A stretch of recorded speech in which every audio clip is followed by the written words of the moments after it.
We were all jamming to that That was soundtrack. I had the. I think we just had should the have had head like a going. second camera going just of the looks on our face and the movement of our head. We were kind of like Yeah, Saturday Night Live and bang we bang. were Yeah. vibing, man. We were kicking, That's awesome. kicking. Yeah, kicking. Pun intended. Pun intended. What's going on, people? Who's this guy down Yeah. here? Whoop. Yeah, down in We this got area. Kip from Kicker. This guy. Man, it's been a while, Rob. Yeah, the boys are back in town, Thin Lizzy style. We are back. We originally told people that we were going to come back like after July 4th or something, I think, right? Yeah, I don't remember. We kind of got lost. We got somebody got hit over the head and we just got dragged around and I'm not real sure. But we're back. But Kip, it's cool to have you here. Thank you for joining us from your studio garage. We appreciate it. Isn't this just a spacious garage? Yeah, hey, Yeah. It's like every other garage in the United States of America. I'm ashamed that I'm showing the background of those stacked boxes, but I had It to come is. out here. Yeah, no, it's all good. We appreciate you taking the time. I know you worked all day and had all kind of fun, working on marketing stuff with Kicker, and then showed up here to chat it with us. We appreciate This is that. way more fun than work. Now, if we could figure out a way, to make this work, then that would be kind of the cool thing. Yeah. But maybe one day. Joe Rogan figured it out, but Yeah. I tried to turn the North Carolina vacation into work, but it didn't work out. yeah, I know. I'm so embarrassed that we weren't able to get together, and Kip and I literally were probably less than 10 miles apart. Yes. Yeah. Oh man. And we just crisscrossed days. I mean, there was a couple of rainy days and a couple other things going on. We just couldn't get together, and it's kind of stunk. But we'll make it work some other time. Yeah. But all things considered, the weather that week, it actually wasn't bad. We had several great days. Yeah, it really was. It was just the end of the week that it kind of got bad. Yeah. Well, good deal. we YouTube do audience, Facebook Yeah. audience, what's going on out there, guys? Yeah, we probably didn't even pop up on your little screen to know that we're streaming because we haven't been here in so long. YouTube's probably like, who are those guys? Yeah, that gets out of the algorithm. We lost the algorithm. They probably Yeah. kicked us off the monetization and everything else. They're like, you guys hadn't done anything in a couple months. You must be dried up. We got to Yep. fix that. Yeah, we gotta ramp it back up. Yeah, no, I mean they're gonna miss out on the most requested guest on 12V Talk. It is true. Every I time think that Kip's on, like, yeah, we have more views and more interest than anything else. It started with the, why the square subwoofer question that everybody asked, and then why the Walmart, why's Kicker sold at Walmart, and the questions that everybody asked. So Yeah, and we don't even need a Google Doc for this one. All we gotta do is just pitch one up to Kip. Let him keep trucking, man. Let him do what he does. It's funny you say that, but you bring up the Walmart thing. Trust me, I had plenty of years speaking to lots of people about that because Walmart was probably one of the most controversial things as a distribution channel we ever did as a company, but it's also been a fantastic move for us. So, always glad to talk about it. yeah, I think it's always funny when people think that's immediately a bad thing. I mean, I guess there's just a stigma associated with it, but still, the comparison you did of look, they sell the newest iPhone, they sell the newest Samsung phone, all that stuff is at Walmart. So it's like, it's not that it's, it's kind of a hipster thing. Yeah, I think it's like, dude, I liked Kicker before they went to Walmart. They had done the same thing when Rockford Fosgate went to Best Buy. That was like a big ordeal as well. Well, it was, and you may remember at the time, that was the same time when Rockford started putting all that max power stuff on their amps too. Remember that? 2,400 watts on an 800 watt amp. I'm like, what? We didn't think they would stoop to that level.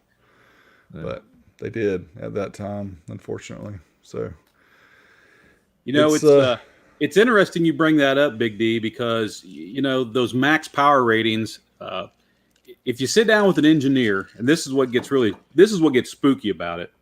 But, if you do the math on how an amplifier makes power and everything, there's this magic number. It's called 707 or 0.707. And basically, RMS power is 0.707 of peak. And it's really how you take an AC waveform and you put it into calling it work, because AC really isn't work. DC is a work component. AC is not. And so when you do all the funny math, you come out and you got this root mean squared, which is how you come up with that. It's 0.707 of the peak voltage of the output of the amplifier. Well, here's what's crazy is that technically, now it doesn't mean the amplifier can do it, but technically on paper, by math, if an amplifier is 400 watts true RMS, technically it is 800 watts peak, technically. And that's how you can see across the board in some amplifier designs that it is 400 watts RMS. And then with your dynamic testing that you do, you may see an amp that's 400 RMS and it might get 480, 500, 560, 580 dynamic. And that's where, there's science and then there's application. And sometimes those two marry up a little bit and sometimes they disjoint. But, from my perspective, we have products with it on there. So I'm not going to knock the company I work for. But unfortunately, in today's world, uneducated buyers buy by peak power ratings. Yep. And the one thing I can say is technically you can double RMS, and that is truly the peak output of an amplifier if everything holds together, meaning solid 12 volts, power supply in the amplifier, enough capacitance on the rail, et cetera, et cetera, et cetera. So it's in a perfect world, and this, as you know, it's not a perfect world. Yeah, I think the confusing part comes when, even the RMS numbers are blown up through the roof. Yes. And then you're adding a max power on top of that, which is, it's just like everything's being made up. So looking at you, boss. I'll say it. We're talking to the boss. RVH, he goes, this is our rating, the ILS rating, if lightning strikes. Yes, we've heard that. I like that rating. I use that rating a lot back in my retail days. There's a lot of products that came in I call ILS. And to chime with what you're saying there, it's very accurate that there's a lot of companies that make products that they take the RMS and they'll multiply it by 4, they'll multiply it by 8. I don't want to throw anybody under a bus, but I will say that we've had certain international customers that have actually requested that we take our RMS number and multiply it by 10 and put that on the package. Yeah. Because that's what they're dealing with over in their part of the world. And we just won't do that. I mean, we do put peak numbers, especially on the Walmart oriented product. We put a peak rating on there, but it's the real peak rating of an amplifier, which if you talk to an engineer, a real amplifier in all perfect conditions, if it's 400 watts RMS, it'll measure 800 watts peak. But as you know, they don't. Yeah. I think it's fine as long as you have a true RMS number on the box somewhere in the manual. But some of these, I mean, you guys both know, some of these don't have, they just say this power and doesn't say peak. It doesn't say RMS. It doesn't say nominal, nothing. In power, nominal. Well, that's the latest. Is it really nominal?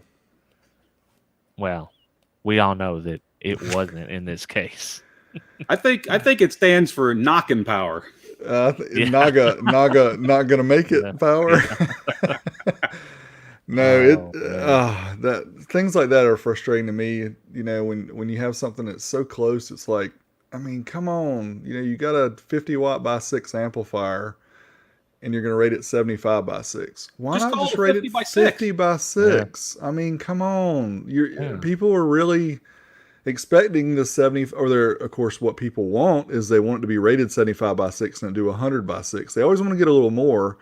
And I've never really had an issue with, underrating just a little bit. Obviously, you don't want to way underrate it. Like, don't make it 50 by 6 rated and it do like 150 by 6. That's crazy.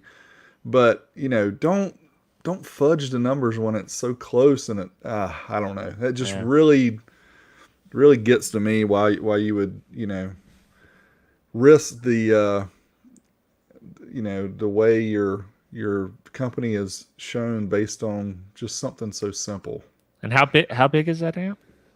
Like size wise? It's pretty decent. I think it's like 16, was it 14 or 16 inches long? So I mean it's for today's amp, it's pretty big size, yeah. I put a 50 by 4 amp in the Hyundai this weekend. It's about this big.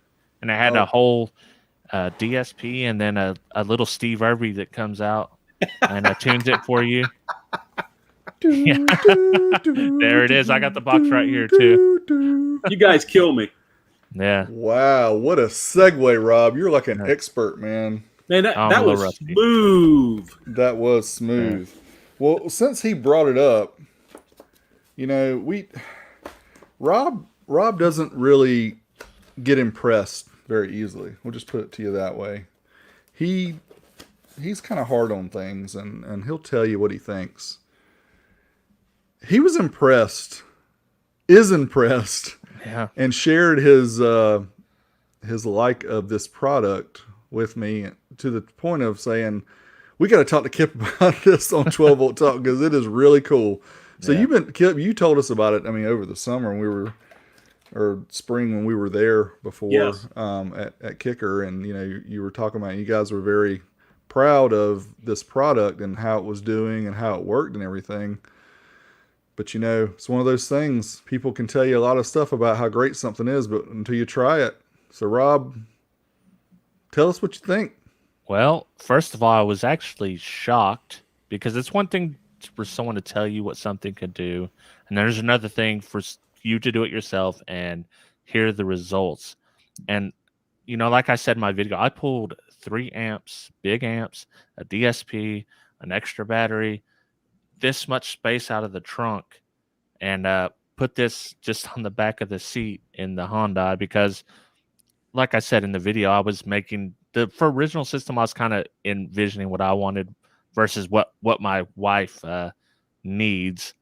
So she's lost 0 room in her trunk, and this thing, I'm going to say it sounds better than what I had it sounding before. I'm really sad that I didn't dyno test this. I was just so excited to get this thing in the vehicle that I just had to get it in and see it. And like I said, the tuning, I've never heard any tuning. This thing does sets your crossovers, it sets your EQs, it sets your time alignment. That is absolutely insane. It's $250. You see the size of it. I mean, this is impressive. I can't wait for this technology to see its way into much more Kicker stuff. You know what's interesting about that? You bring all that up. We're sincere about it when we look at the key. And, you know, there's a bunch of people, and I've got to actually have the comments pulled up so I can read them. I finally figured out how to do that from the last episode. Instead of leaving it on a private chat, I can see the comments. And RVH asks, are we getting a standalone key DSP? Yeah, it's come. Oh, bombshell. Yeah, you're gonna see that, RVH. It's definitely there. You know, a lot of people have asked us about the key technology, and obviously the Key 180.4 was the first product that we brought that technology to market with. And I'm not trying to pat Kicker on the back when I say this, but I will say that if you look at the history of car audio, there have always been moments where there are evolutions and there are revolutions. And if you look at when the compact disc came out on the market, that was a revolutionary product for people to be able to take a compact disc into their car and enjoy how much better a signal noise ratio, how much better frequency response. And in my mind, what's kind of funny, you look when compact disc hit the market and people start getting into subwoofers, I think both of those kind of drove each other because now you had content that had really good output down to 20 hertz, and you had people wanting to put the products in their cars to play that frequency down to 20 hertz. I think those two kind of went hand in hand. Mobile video came along, being able to play DVDs in the vehicle. I think that was another revolution in our environment. I think at first it was GPS, although I think phones kind of took that away, the thunder away from the 12 volt industry. But when you look at what the Key does, we're not the first company to do DSP. And truthfully, we've been doing DSP for a long time. So this isn't like our first chance at doing DSP. We've been doing DSP for quite a while, as you guys know, visiting the factory, going through there, and we talk about all the whole history. But what the Key does, we truly feel as a company, is another one of those timelines in car audio this is revolutionary. And what we've done is we've created an artificial intelligence driven DSP. So it's basically a computer that chases a curve that we've determined the way it sounds. And I know that Robert will have some comments on how it sounds. He and I have actually talked a little bit about it, but it has what we call the Kicker sound. It's how we feel a car should be tuned.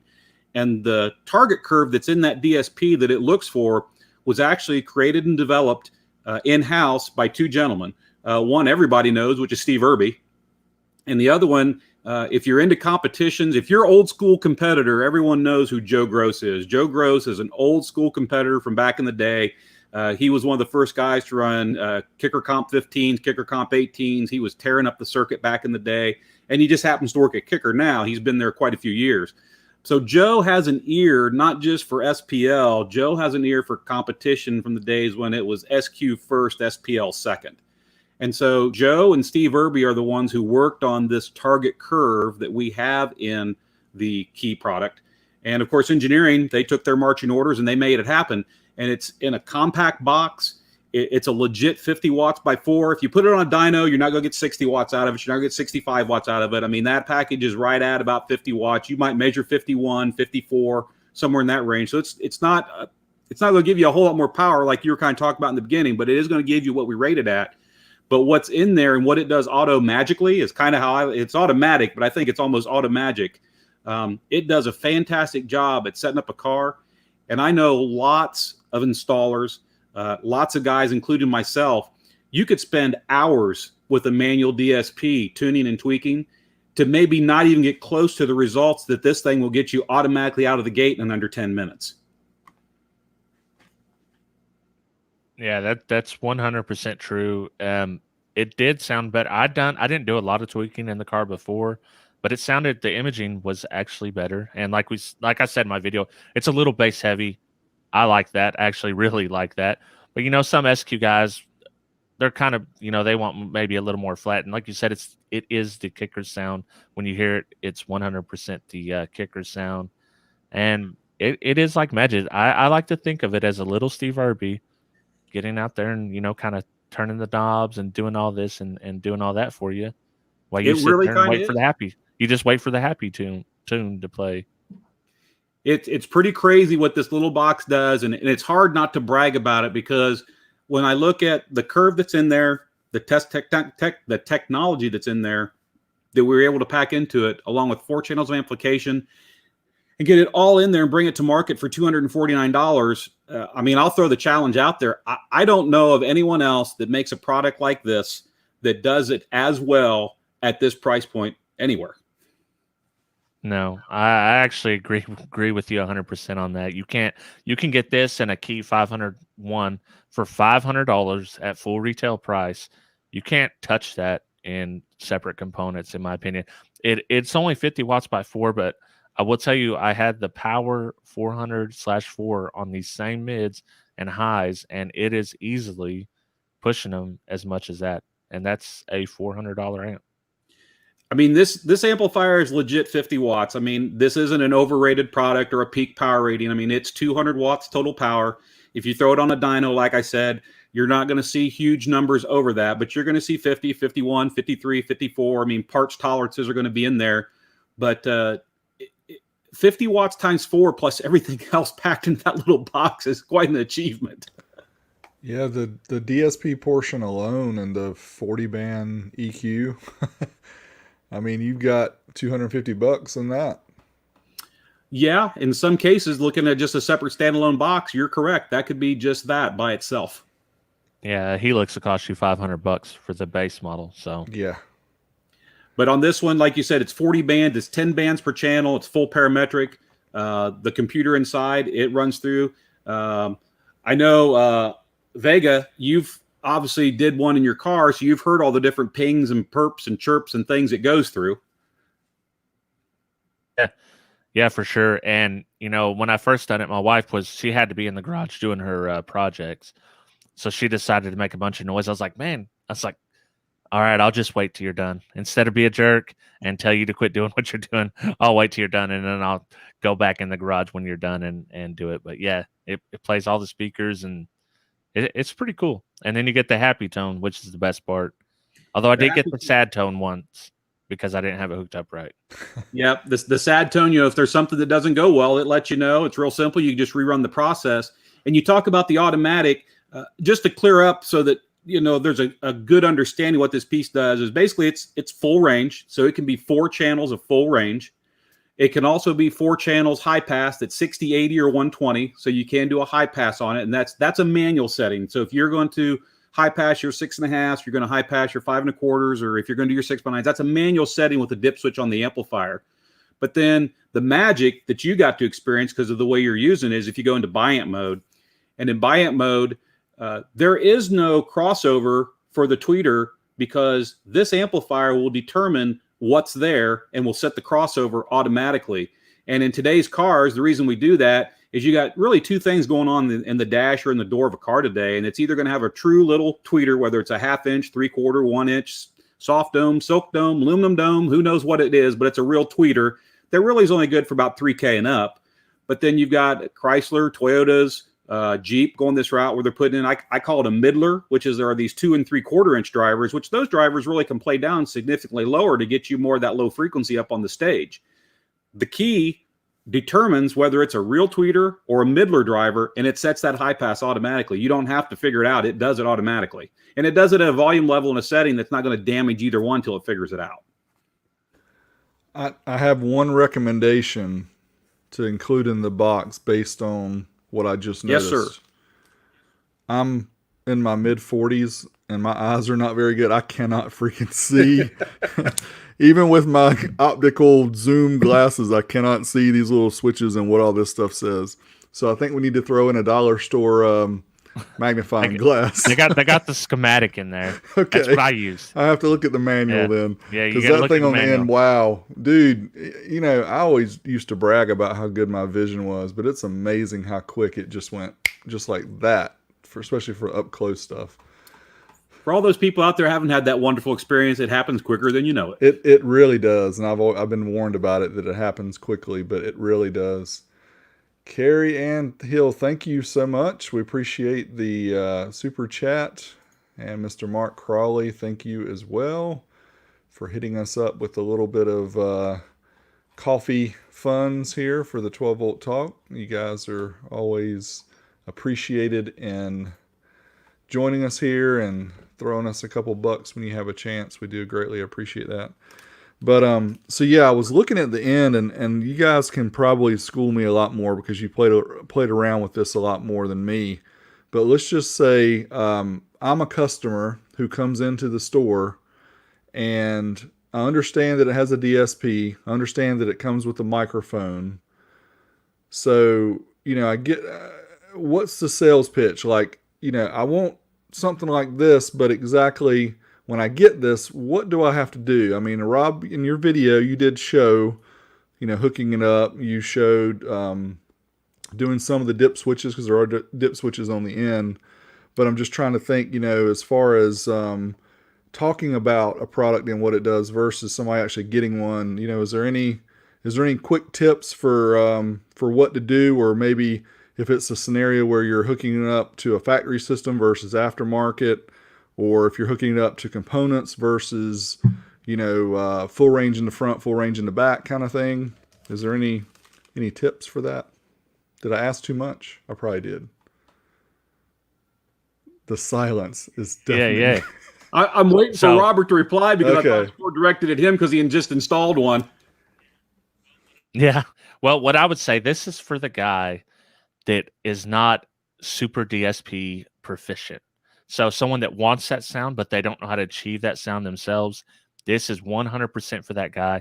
This is 100% for an installer. If you see the time like Dean and Fernando spend just tuning a system after they've installed it, they can basically throw this amp in, and you know, with their, maybe they'll do a few little tweaks here and there with the gains, but it's good to go.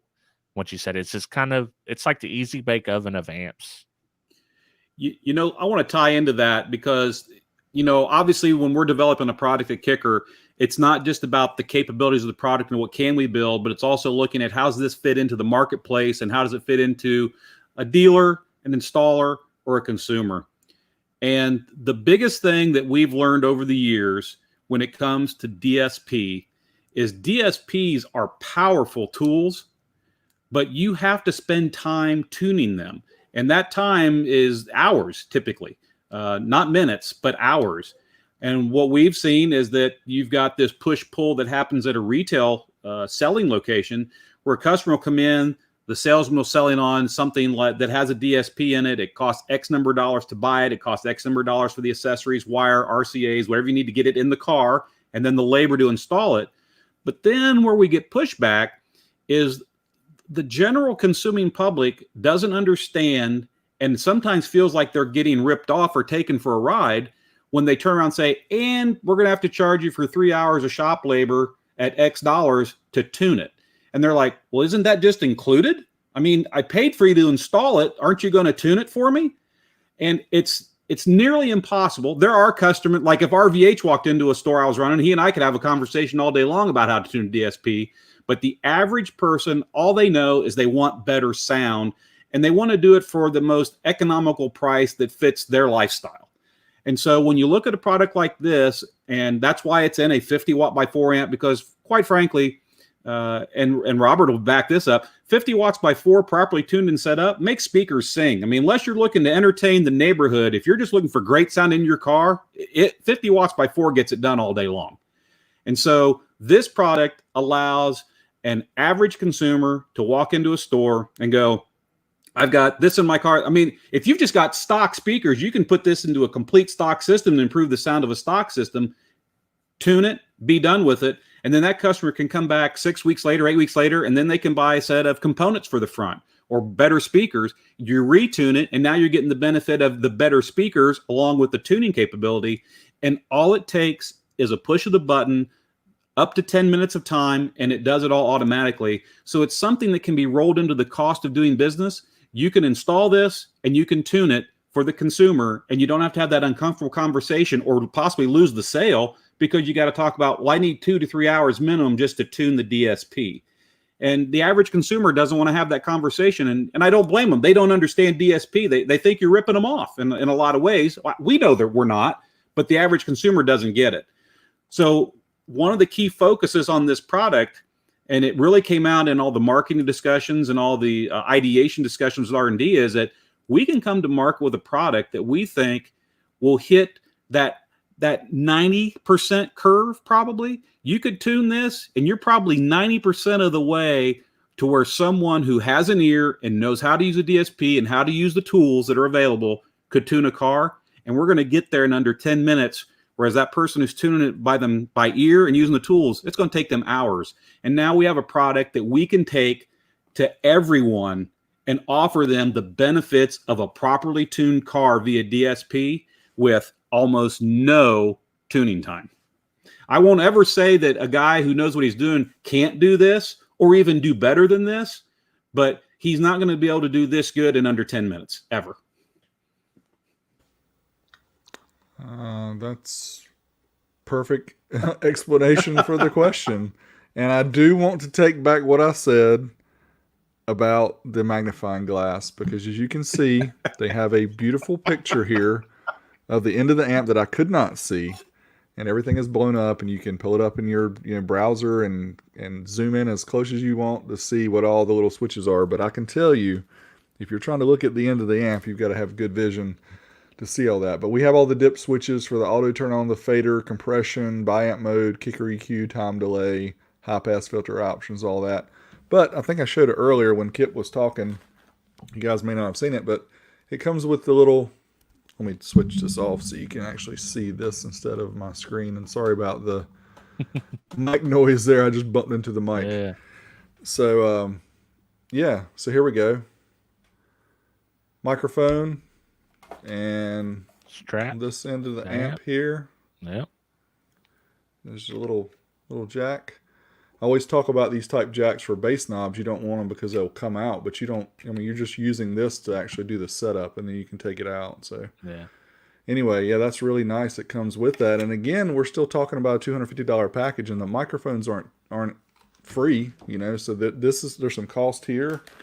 The harness is in here as well for your RCAs and also your high level inputs. And the fuse. Oh yeah, we got that's old school right there. 12 gauge, looks like 12 gauge wire. So yeah, we got quite a package here for the money. And yeah, that it was just funny to me when Rob got it. You know, like he said, he had some wiring issues in the beginning because I think his RCA's when he stripped the RCA's and went to try to go into the amp that way, he had something wired incorrectly and was having a couple issues. But once he got it, he sent us a text through or a message through Facebook, and he's like, "Wow, Yeah. this thing sounds great." You know, he was just flipping out. So Yeah. Yeah, I made a big dummy move when we can't get into it here. The short story is when I installed my wife's system originally, the speaker level outs, everything soldered up fine. I had to pull it out because I'm not getting signal. Finally, I figured out I'm not getting signal or a low signal on the left side, and that's making the sad noise. So now I got to pull the entire dash out. I'm looking, all the wires are soldered perfectly fine. So I'm like, okay, I get a 9-volt battery. I tell my wife, get her back there at the voltmeter. Like, am I getting 9 volts now? Am I getting 9 volts now? No, not. You're getting 3 volts. What in the world? A wire bent so bad and got pinched that it was causing a weak connection. So I had to reroute everything, cut all the soldering off, reroute it, everything. Yeah. So I was a little lazy in the beginning, and it cost me in the end. it happens to the best of us. When you say you were lazy in the beginning, were you really? Were you in a rush? A little bit, yes. I want to share something with you because the longer I live, you ever notice how smart your grandparents are? And the older you get, the smarter they got. My grandfather told me one time, he said, and I was small, I was probably 4 or 5 years old, and I remember to this day, he said, Kip, he said, how's come there's never time to do it right, but there's always time to do it twice. It always is, man. That's a lesson. The problem is I have 2 days to do everything in her car when I done it. So that was the complete system. And I was like, oh my gosh, she got to drive this to work Monday. She don't want to drive my vehicle because it's not comfortable like hers. So, another thing I want to bring up it's kind of interesting, especially since we're talking about this small package and 50 watts and things like that. I think a lot of times people get lost in chasing numbers just to chase numbers, and they really don't know what they're chasing or why. They just know bigger has to be better. But as you guys know, and probably the bulk of the people chiming in here, because they're all car audio fanatics, so they wouldn't be watching this. But if you set up a system properly and you're using it to its full potential, and it's really 50 watts of power that you're maxing out, and you tell yourself, I want this twice as loud. I really want this to be twice as loud. You got to go ahead and go with the speaker complement and everything else and the power to bump up to 500 watts. It's not twice the power to get twice as loud. It's 10 times the power to get twice the perceived volume out of a system. And so sometimes I think people get really hung up on, 50 watts or 65 watts or 70 watts. And it's just, at the end of the day, 300 watts, is 300 watts going to be louder? It will be, but it's not twice as loud yet. And I think people often lose sight of that. And a real 50 watts, not an amp with a make-believe number on the side or telling you it's some make-believe number, but an honest to goodness 50 watts. I mean, this goes back into my old school days when I was selling, PPI, Rockford Fosgate. I remember the old ProMOS. I remember the PPI 4 channels. And I did tons of systems off those 4x50 watt amplifiers, and they sounded amazing. And there are amplifiers today that claim they're 50 watts, but they don't sound as amazing as those amplifiers did to me. And I think it's because there's a lot of pulling the wool over people's eyes, which obviously you focus on in a big way, Big D. And I applaud you for that. I mean, you've even found a product from us that called us out on it, and I appreciate it. So I think he power says that now. No, I mean it. No, I remember when that came to light, and I got the message from you. We started talking. I'm like, uh-oh, they're gonna not be happy with me. Oh no! But Big D, you make everybody mad. Not intentionally. I've said it before, and I'll say it again. I don't test things just to do the ones that don't do the numbers. I mean, it's not that difficult to me to just make the number that proves. But real quick, Third Era, thank you so much. Oh, living loud in my future. Uh-oh, we got. See, Kip, you're selling. You're still on the clock, according to this, because you're selling product, you're educating people. all that good stuff all wrapped up together. This is, and I mean this sincerely, so don't take it as blowing smoke up your skirt. I enjoy doing stuff like this just as much as anything else, and I don't look at this as work. It's actually fun for me. The good part for me, and it's nice to have a couple guys who have been there can actually testify, no pun intended, that I'm not blowing smoke, is I like where I work and who I work for, and I think we make some really good products. We're a solid company that's been around since 1973. And when you can do what you love and love what you do, it's not work. So this right here, it's really not work for me. I enjoy it more than I can tell you. Yeah, everybody already knows where we're at. Yeah, we're applying virtually for kicker. See that? Oh, Steve, if you're watching, please don't. Steve's always watching. Don't throw away that note I sent you with applying for with something virtual though. My wife will not let me move, so I can appreciate that. I'll have to be here. I will tell you one thing that I wanted to say on my video is it was in my stream last week with Dean, the most annoying cardio trends. The gain's not even up on my amp, bro. It says 0 on the key. Both of them were at 0. I didn't have to adjust them at all.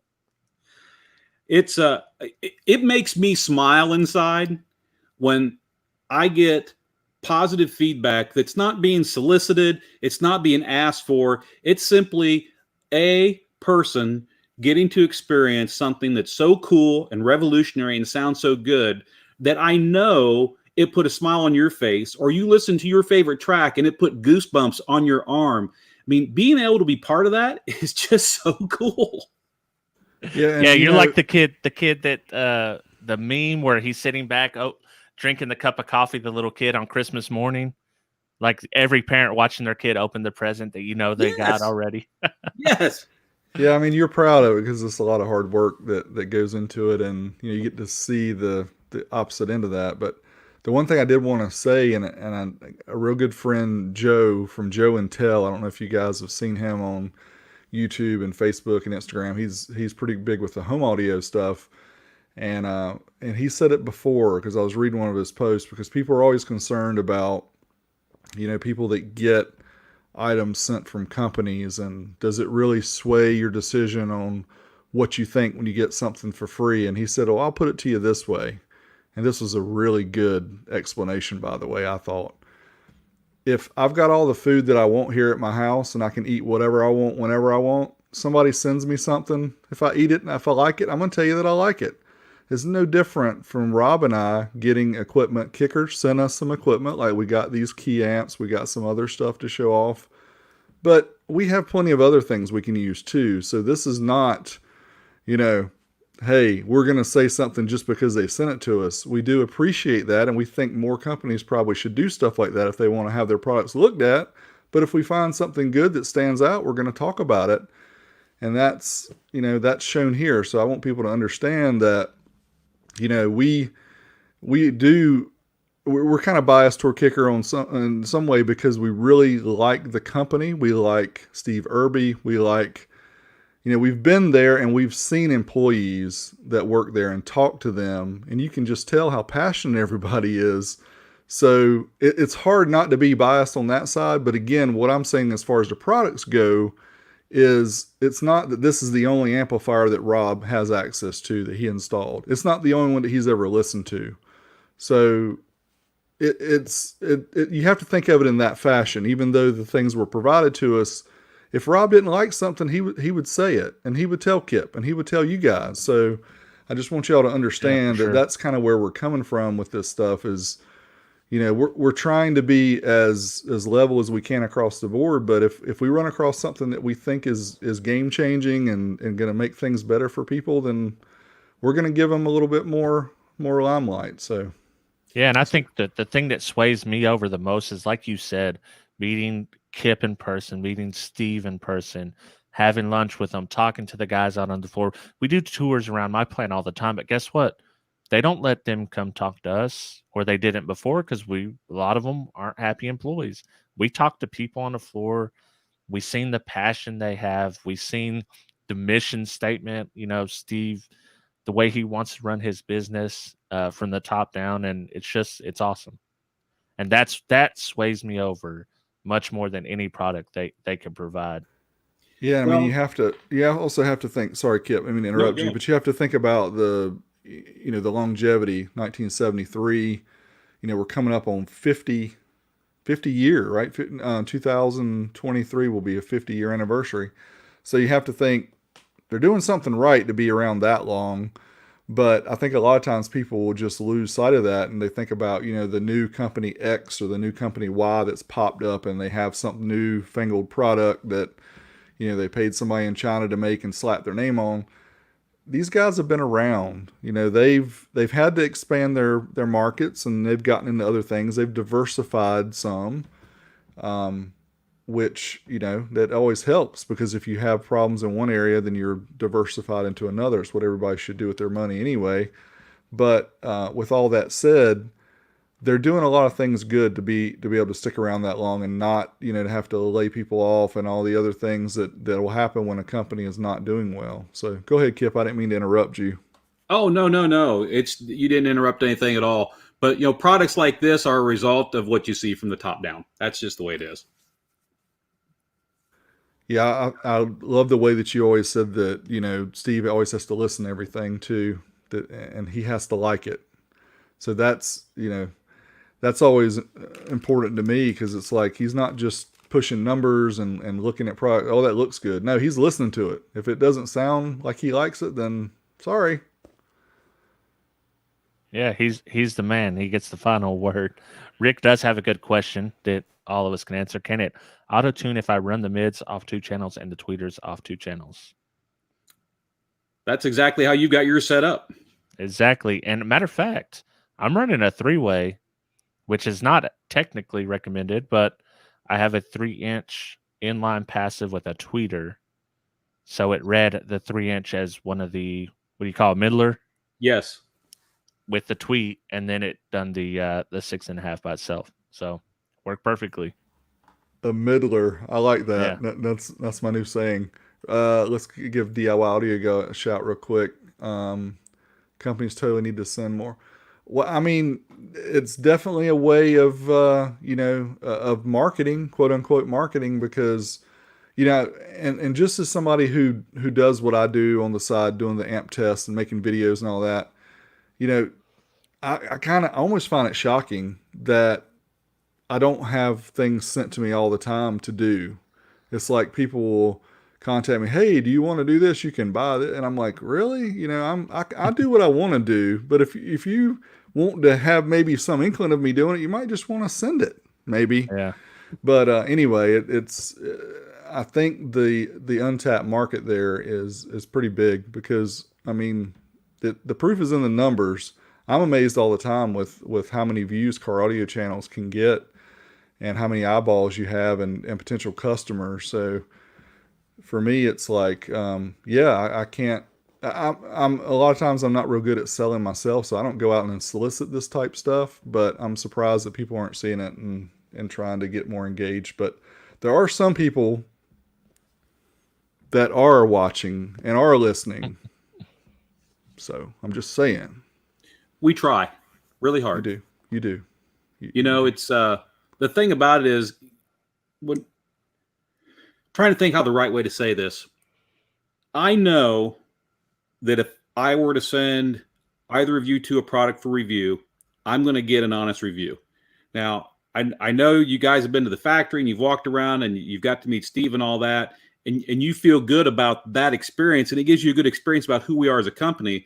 But I also know that if I send you something to use, you're not going to pull any punches out. You're going to call it as it is. And if anything, that makes me feel more confident in what I send you, because if it's what we really think it is, you're going to verify it. And if we miss something, if it fell through the cracks, if there's, sometimes you can get some little bit of horse blinders on because you're just focused on your brand, you're focused on your product, you're focused on what's going on in your company. Maybe you miss something from the outside world. So that kind of feedback that we get from you guys, it's a valuable two-way street. I mean, it truly is. And of course, it just makes us all smile to know that this product does what we intended it to do when you get validation from someone putting one in like Robert did. Yeah, I mean, everybody knows if you see Dick Ridiculous at the beginning of a video for a short, it's not going to be good. There's going to be things said in this video that don't end up good for that amp. And if he never showed up again, I wouldn't have a bad day, because that has actually been my goal ever since I started making videos, is to get everybody in line and get everybody being honest with what they're putting out. And again, I don't care that you don't do 500% overrated. Just do your rated power, right at it, whatever. Just give people what they're expecting. Do what you say you're going to do. Do what you say you're going to do. And then we don't have to talk about that. Like Kip said earlier, chasing numbers. We don't have to chase those numbers. We can talk about other stuff, even though I don't like to talk about sound quality, because to me that's so subjective. And one person says, oh, and I'm jumping around a little bit here, but Rob and I did the was an NPR test with the sound quality. They gave you three files. Right. So they give you a 128K MP3, a 320K MP3, and a WAV file. And I bought these Grado headphones just so I could listen to these songs and try with nicer headphones. And I still had to really think about it to hear the difference between the 128, the 320, and the WAV. And I have people comment, oh, I use my iPhone speaker, or I use my computer speaker and I could hear it. And I'm like, I can't. So you guys don't want me telling you, oh, this sounds, so good, or this sounds bad. That's why I do not go down that road. I play some tracks, but again, you know how that goes. It gets compressed really heavily on YouTube, depending on what type of device you're using. So you're not going to be able to gather sound quality by listening to a video of a recording of a song that may not be recorded that well in the beginning anyway. So to me, unless it really stands out as it's harsh, it's crackling my ears, or the bass is real weak and muddy, then I'm not really going to have a whole lot of comments to say about sound quality, because I can't tell the difference, or everything just kind of sounds okay to me. So that's why I don't bring that up a whole lot. But that's my statement. Rob, I don't know what you feel about that. Well, there's at least one instance. I'm not going to name names or even say places, but me and Derek have both listened to one vehicle that someone spent a lot of money on, a lot of money on, and it didn't really sound that good. Like, we both got out and we kind of looked at each other like, yeah, this, like, you don't want to talk bad about somebody's stereo that they're proud of and they spend a lot of money on, but it's like, yeah, this just isn't my I was, and it was an SQ type. I was cringing during the demo, and it's like, how do you say, I don't know. But again, it's because we're different, and whatever the judges, however they're feeling that day, or whatever, golden ears they have that I don't have, I don't know. That anyway, I'm going off track a little bit by talking about SoundQ, but I think it's very personal. But I do have a lot of people complain, so you show the numbers, but won't you talk about the sound quality? Well, for me, I really can't do anything but compare the numbers right now. So I've got a THD analyzer and some other things I'll show in the future, but I don't want to get down the rabbit hole of doing so much technical specs on an amplifier, because I think there's very few people that when they do tests, they actually test an amp, they actually play it with speakers, they actually show the internals. There's a lot of work that goes into a video that does all those different components. So I'm trying to make each one better using the FLIR. That's kind of cool, right? So you can see the predator effect of the amplifier, but see which parts heat up more than others. I think that's really cool. Plus I can also find the leak on my roof. Hopefully I can find out where that's coming in. But anyway, I mean, we're trying to make better content and better videos, but I don't want to go down the rabbit hole of technical specifications, which, if you guys remember, and I'm going to say this and a lot of people are probably going to get upset with me, but for many years, Bose never posted any kind of frequency response, no specifications at all, because their thing was, we just want something that sounds good and people want to buy it. And they showed demos and how things sounded, and it was really the experience of the sound, and it wasn't, locking down on specifications, because Kip and Rob both know this, that the home audio stuff back in the days, people would compare THD down to 0.0008% or whatever the number was, and the one that had the lower THD was the one they bought. So people have been chasing numbers for many, many years in audio. It's just a different number. Is it a THD? Is it a wattage power output? Is it a signal to noise ratio? Frequency response? What is it? We're chasing something, right? It's you got to have something that people can find that's tangible to latch onto to justify a price tag. That's really, in my mind, what it boils down to. Yeah, and the, what do we call them? I played the video clip. The Gray Poupon crowd. Yeah. They want the THD to be 0.00 something. Yeah. I don't care if it's 0.009. It has to have two zeros. It has to be, and it the also has thousandth. to be a brand that they accept. Yeah, it has to be a It has to be BMW or an Audi acceptable brand and the THD. Yeah. Hey, I was reading through the comment section over here, and just for the record, when I did this, that didn't mean hold up the amplifier. I was trying to show how big it was. Yeah. Was that a dun or did I miss something? No. Someone was insinuating he was giving you the sign to hold up the amp. Oh, no. Yeah, no. I really wanted to show it off to show you guys how small it is. If I had a dollar bill, if I had a dollar bill, now just imagine that. What is this? I mean, how do you plan this stuff, right? Oh no! Look at that. Look, it's hidden by the dollar bill. Why didn't I think about that for a video? Yeah, why didn't you? Yeah. This is why I don't have almost 200,000 subs yet. Well, I was helping my young one with some math and counting money and stuff, and so one of the questions was, tell us characteristics of money. So I came and grabbed a dollar bill and I grabbed some change and I threw it on the table and said, well, tell me about it. Describe it. So, you can look at things and try to describe them, or you can actually hold it in your hand. So that's why, just luckily, it's right here. Well, amazing. I just didn't want anybody to think that I was trying to drive you to do that. I was literally just trying to show the size of it using my fingers. Yeah, no, we got it here, so we're good. But we don't listen to each other or ourselves. No, we don't. Not too much. Well, while we got a little time here, let's talk about the quad box, man. Well, since you brought that up, there's been quite a few people over in the comment section asking about the quad box. Somebody even asked if you got a quad box. So there was a truck that came a few weeks ago, and it dropped something off that's on a pallet that I haven't opened up yet. So there could be something in there. It says L7 something on the side of the pallet.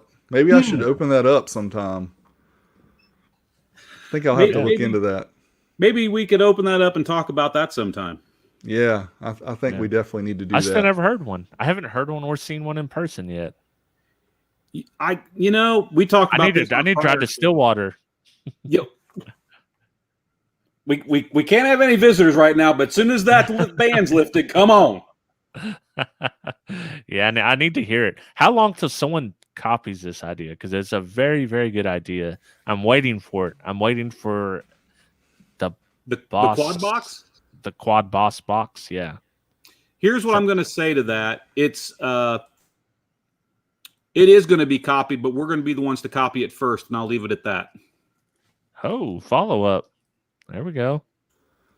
Sweet. Yeah, we need the good, better, and best. Harbor Freight, that's how they sell their tools. Good, better, and best. The good, better, and best quad box. Yeah. The thing about that box is once you dig into it and see how it's built, it's not your typical, and we sell them too, so don't get me wrong, I'm not knocking anything, but a lot of the pre-made enclosures are just made out of MDF. They're not made the way the quad box is. The quad box is made out of birch. It's plywood constructions. It's gusseted in the corners. It's radius. It's a double layer on the top. I mean, it is an extremely well-built box.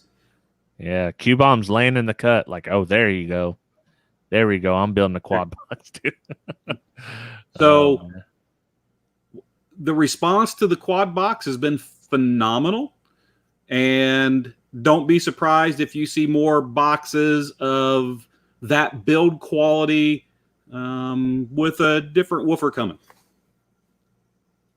Dude, what are the chances of that box breaking 150 in a vehicle?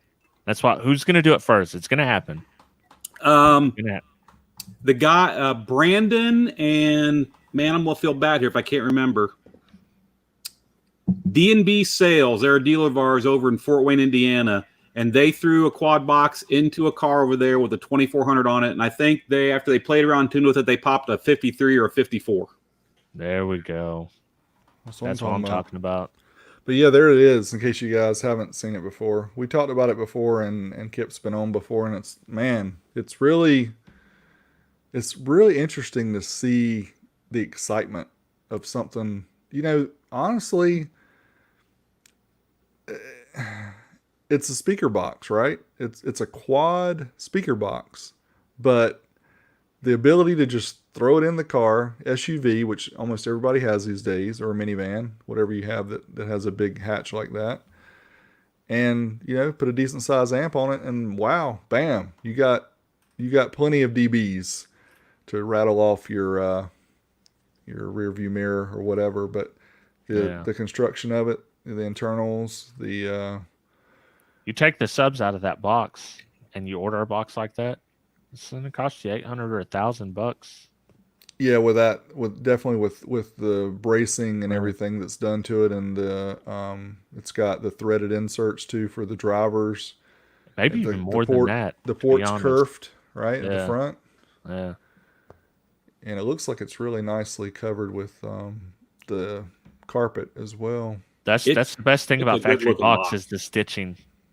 Yeah, and the logo on it too. Yeah. But I need to, Kip, I need to get into that, and we need to do some intros and show some people what that's all about. I've seen a few people post some things. I know Dean, did Dean ever send that one back, or does he still have it? I'll have to ask on that tomorrow, but my guess is it's probably still lounging around in Florida somewhere. I'm sure. I'm live streaming with Dean tomorrow on my channel. You gotta ask I'm like, hey man, you gotta ask that question. Where's the box, man? Where's the box? You hiding it? I think it's still in his daughter. It was his daughter's. Is it a Ford Escape or something? It was a newer Escape. Yeah. I think when he showed the little dB meter, I think he got over a 150 in hers when he was playing around with it on that 30-minute video. I think somebody in the comment section can correct me if I'm wrong. But I think it was like 148 or something. Okay, maybe not. I thought he busted a 150 with it too. But yeah, that's exciting stuff. And it's unfortunate that everybody knows the way, you've been out of toilet paper, you've been out of paper towels, you've been out of light bulbs. There's everything that's kind of been out here recently. So the whole supply chain with everything, and go to the store and just walk down some aisles and there's not anything there. So car audio, if you look at some of the brands, you go into places even like Amazon that normally sells everything, their supply is going down. The prices on a lot of things have gone up.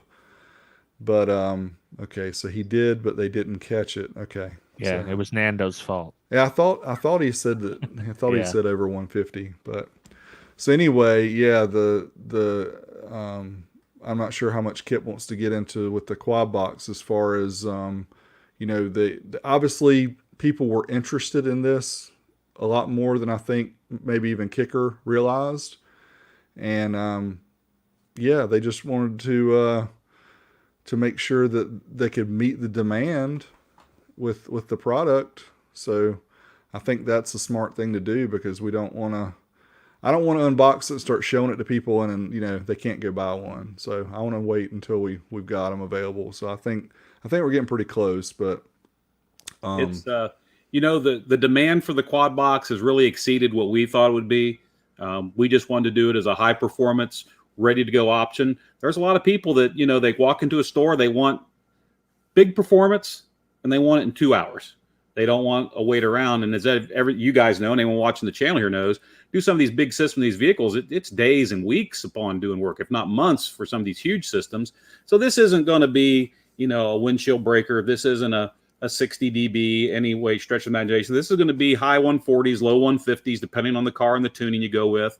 Perfect example. I was kind of watching the feed over here. Someone said that they thought in Dean's daughter's car, it did a 48, which that seems right in line with where we think it. Like I said, the guys over at DMB in Fort Wayne, Indiana, they put one in. I think initially they got it was either a 49 or a 50, and they played around with tuning and tweaking and positioning the car, and then they got it was either 53 or 54. I can't remember, but that's really, honestly, if you look at what the driver's capable of, the box tuning, the amount of power it'll take, that's really the limit what that box is going to do. If someone did more than that, I'd be surprised, but that's a lot of dBs.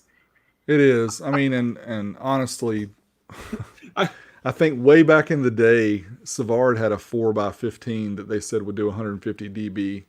That was way back in maybe the late 80s or early 90s when they had that huge box. Yeah. But that's more like a 142. Yeah, nowadays. that's right, because that was a hot mic, so it wasn't the same. But I'm sure it didn't get as low as this. It played, they were full range boxes. I think they had the horn tweeters and like the 5-inch seal bat mids and 415s, which I can't imagine how many vehicles those would fit in back in the day with 415s. Honda CRXs, it's not going to work. But I mean, for me, just personally, a 160 is way too much for me.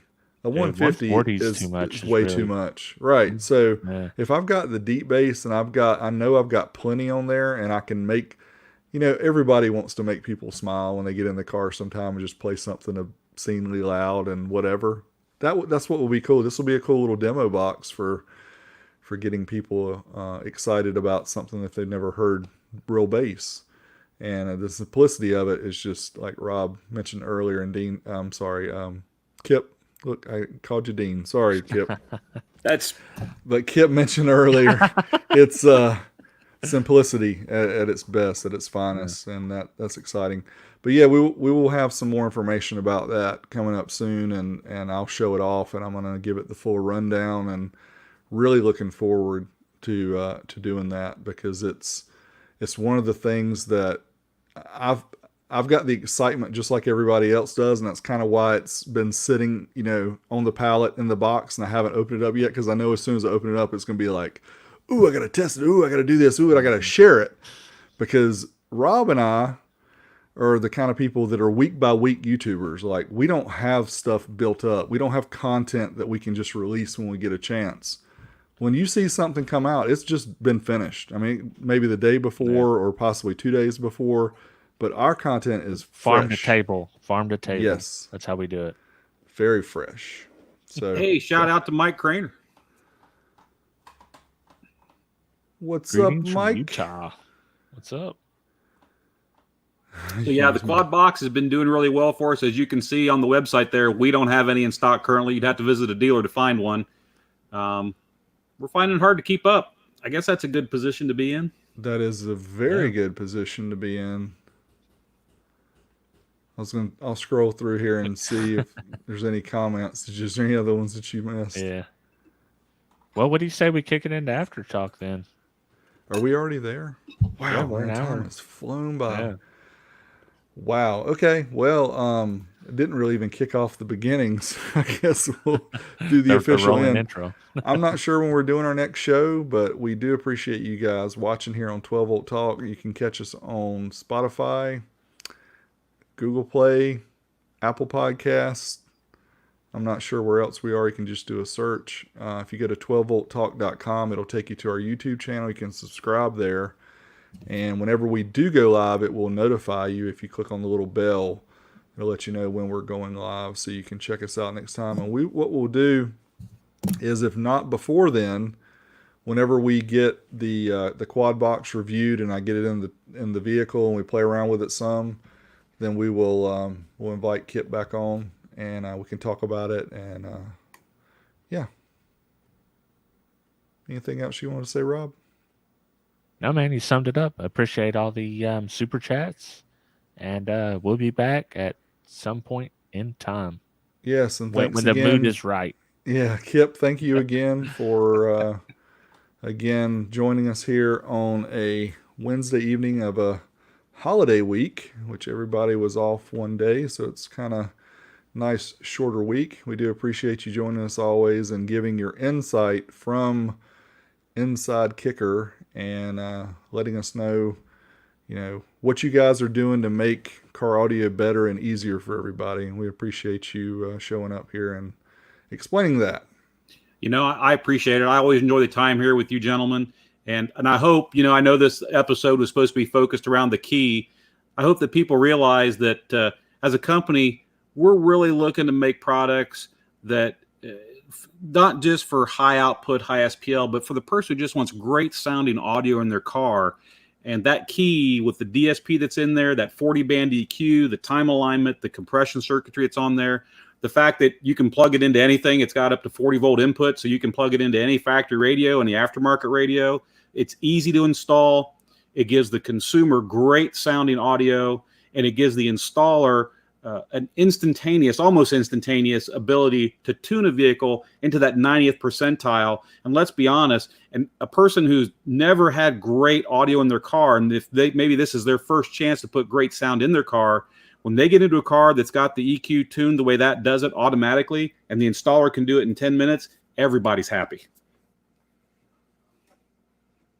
Yeah, well said. Sounds good to me. Well, thanks again, everybody, for joining us. If you're here on YouTube, stick around. We will have some after chat because I got some difficult questions to ask Kip that everybody wants to hear. Because I see one in the chat room already. I see a few. I got a few loaded over yes. here. So we're going to fire off. So make sure, again, if you're listening to this on audio, you're missing out. So make sure you come to YouTube and check us out there. Thanks, everybody. We'll see you next week. We got to go anywhere. Peace out. Old school. So here's, go ahead with that one. Then I want to ask my question. Okay. That's a good question, Bobby. And I saw you pop that up a few times. Sorry, I wasn't ignoring the question. We have, and I don't want to lie about the number, it's either 14 or 17 pre-made boxes that work with a 500 watt amplifier. And that's one of the things that we talked about when we came out with, obviously this discussion was the Key 200.4.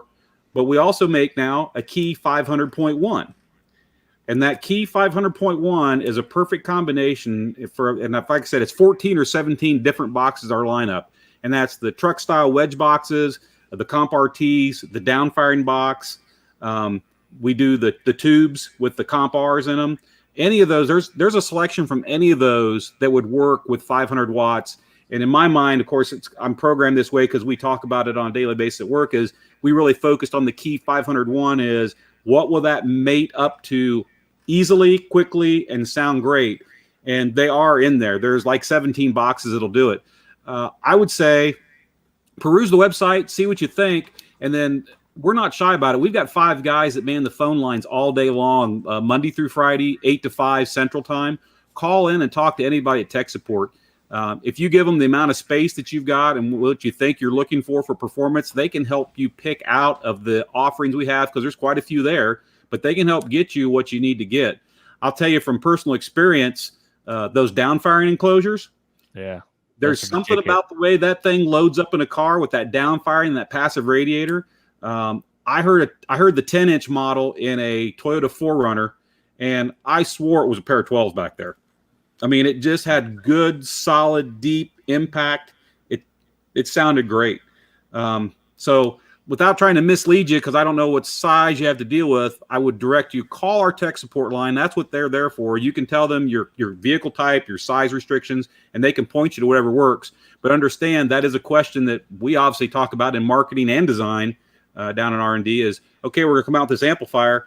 It's meant to be quick and easy to use. What enclosures are going to go with it? And like I said, it's either 14 or 17. I don't want to lie about the number, but it's one of those two that out of the box will work great with 500 watts. Yeah. D was spot on with it. That downfiring enclosure. That's mine. It loads up nice. You can throw all your crap on top of it and not worry about anything getting messed up. Well, the thing I like about it too is it's a throwback too, right? I mean, the original Kicker box was a 6.5 with two. The 8 or 10 inch passives. I can't remember if they're 8 or 10, maybe 10s. Skip, yes, that is a passive radiator in that downfire box. That's an active driver with a tune. We call it a TPR, tune passive radiator, but yes, it's a passive radiator.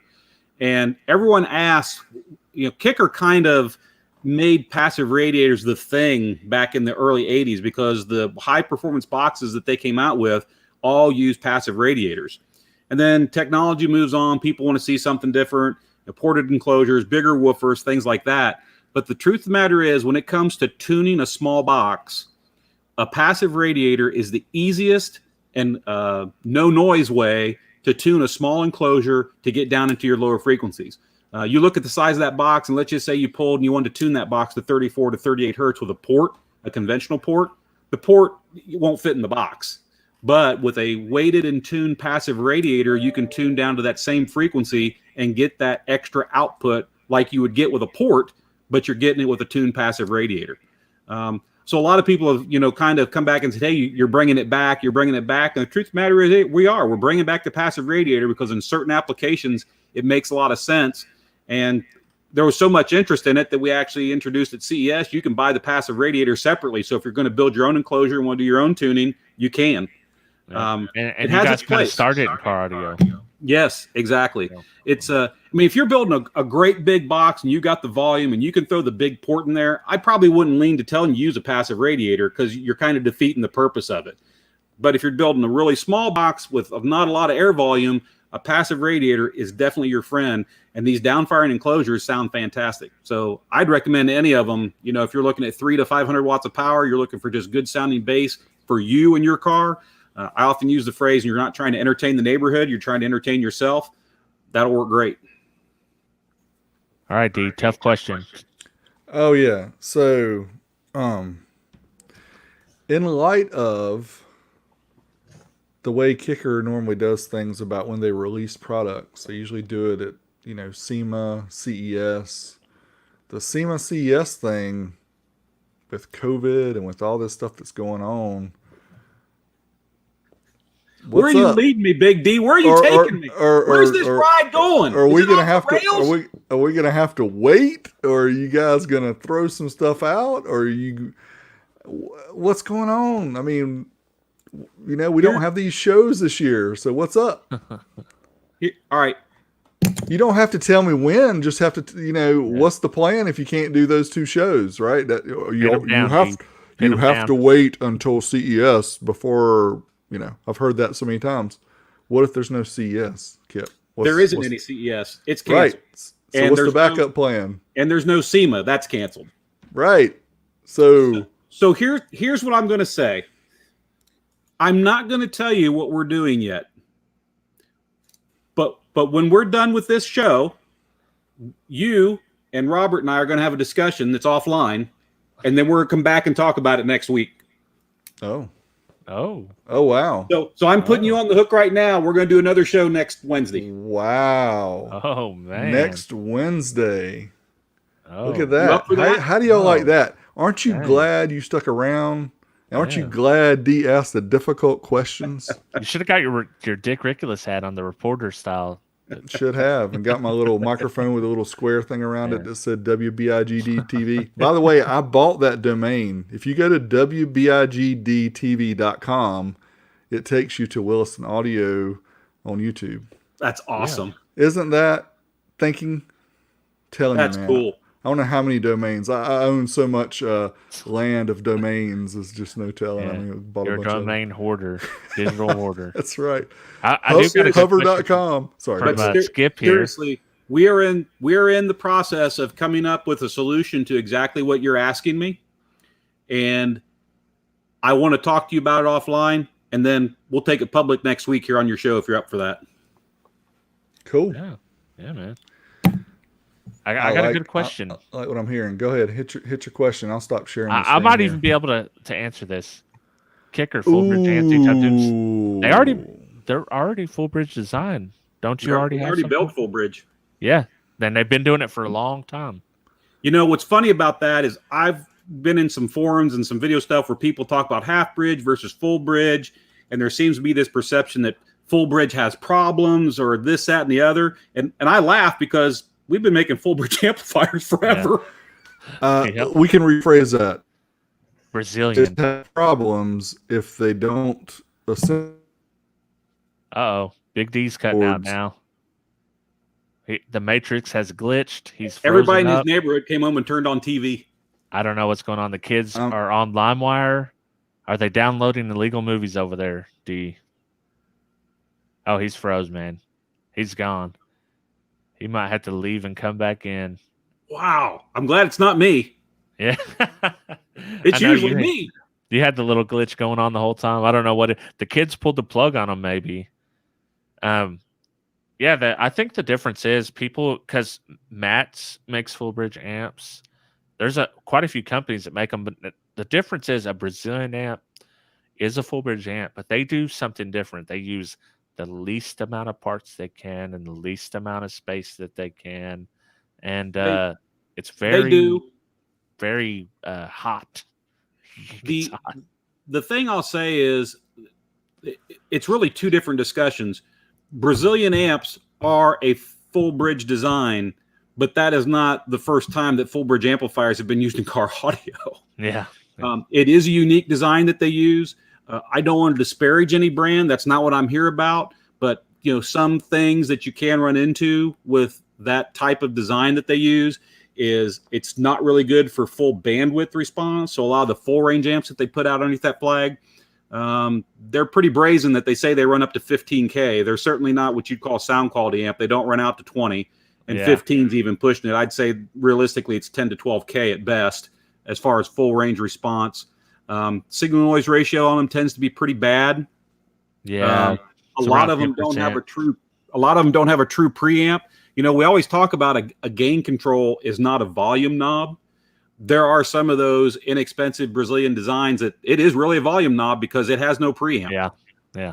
And when you get into that, you get really bad signal noise ratio, and with no true preamp, and you start driving it with too much signal. Sometimes it's just 2 volts or more. You can get into all sorts of weird oscillation and clipping problems with them.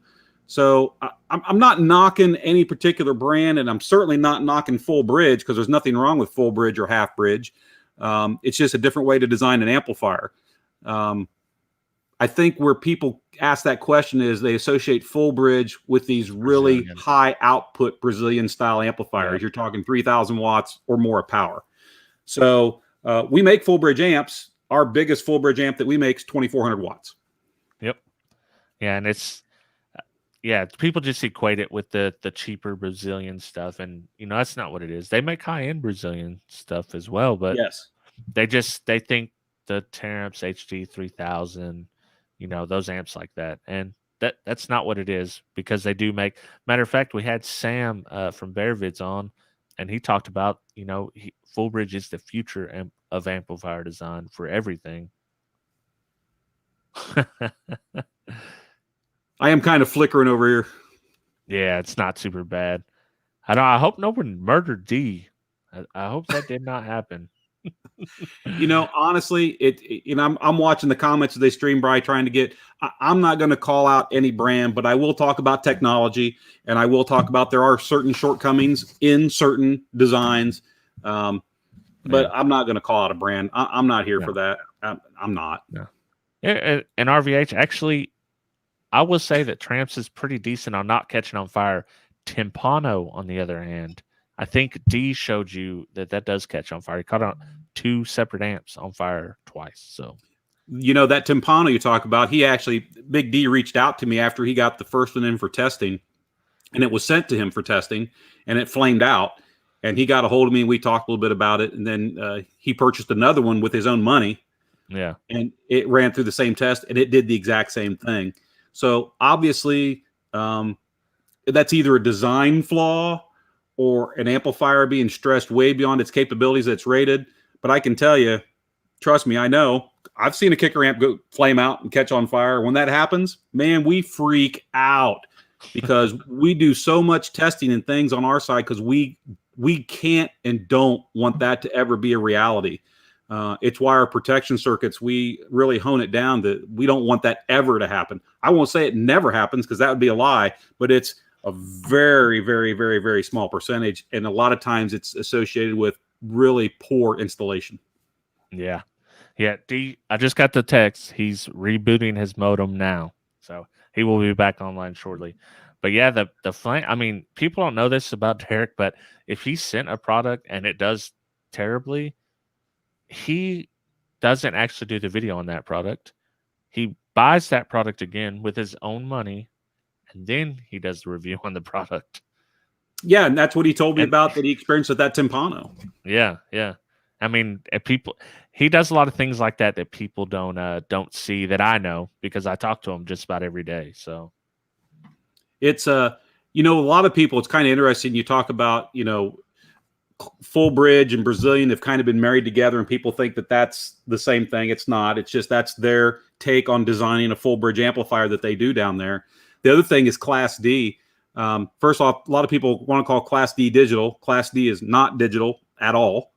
I've even read back in the day there were magazines that called it digital, which just makes me want to do the face palm, because you're looking at a source that's supposed to be a reliable source to educate people who are trying to learn. I'm trying to learn about this, so tell me the facts. And they're calling a Class D amp digital when it's not.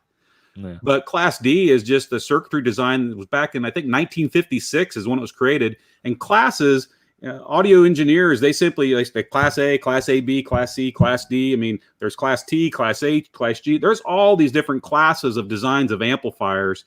And really, in today's world, I don't think that anyone's really come up with a new class. We're just coming up with a way to take what exists and make it more efficient and make it usable. Because there was a time with Class D, you couldn't use it for audio. It was not an audio amplifier circuit design. But as switchers got faster, as we were able to do our low-pass filtering at higher frequencies, that allowed us to do full range Class D. And there's a lot of people that have a real bad taste, and they think that Class D just sounds bad. And I've personally done, to hear Big D, he talked about the sound quality aspect of things. I've done blind ABX tests where you've got a Class AB amplifier and a Class D amplifier side by side, and you're switching back and forth, and they're playing at the same volume level within their envelope. They're not being driven into distortion or anything like that. And quite frankly, at least I know on ours, I can't tell a difference. Matter of fact, if I tell anything, I almost think our Class D full range sounds a little bit better. And what's ironic about that is if you go do your research and look at some white papers, the one thing Class D is good at eliminating and preventing odd order harmonic distortion, which if you go back into the sound quality time machine, everyone loved the way tubes sound. Tubes, they use the word warm. Everyone said that tube amplifiers sounded warm. It was actually even order harmonic distortion that the tube was inserting. And it just so happens that odd order harmonic distortion is actually nastier on your ears. We perceive it as a lot grainier and a more nasty than even order. We find even order to be warm. Well, transistors can lean towards third order harmonic distortion. And when you go to Class D, you could roll that out of the equation. So Class D is not a perfect amp either, but they're not bad just because they're Class D. There are bad Class D designs, but doesn't mean just because it says Class D, it's a bad amp. Derek, the Brazilians took you out, I'm assuming. Is that what happened? Yeah. Pretty much. They called Spectrum, which is my internet provider. I do not have the luxury of having the fiber connections that some people on this call have. And I don't know, it's probably been 18 months since I've rebooted my cable modem, my Aris cable modem that I bought. And it was all the lights were on, but I said it. I was getting ready to talk about full bridge and the amps, and I thought they forgot about us, to be honest with you. They never forget. They never like the mob, man. They're like the mob. Well, they're listening, right? So as soon as it's brought up, then they know to cut the hard line. Yeah. I want to chime in. There's some comments over here. First one is Robert RVH. I feel better saying RVH than Robert Van Hoy. Almost like I know the guy. But he likes RVH. Yeah, I think he goes by that. I'll tell you. And again, I work for Kicker, so take this however you want to take it. That's fine. But he brought up the KXA amplifiers, and our KXA line is all Class D. It's Class D bass amplifiers. It's Class D full range amplifiers. I've had guys who swear to me that Class D is nasty and dirty and it can't sound good and it's Class AB all the way, Class AB or nothing, et cetera, et cetera, et cetera, participate in blind ABX tests with our KXA amplifiers, and they pick the KXA amplifier and they swear that's the Class AB amplifier. It's not, it's Class D. And that kind of ties in with, and there was another question up above, he said, no, Class D, I remember when Class D was just bass amplifiers.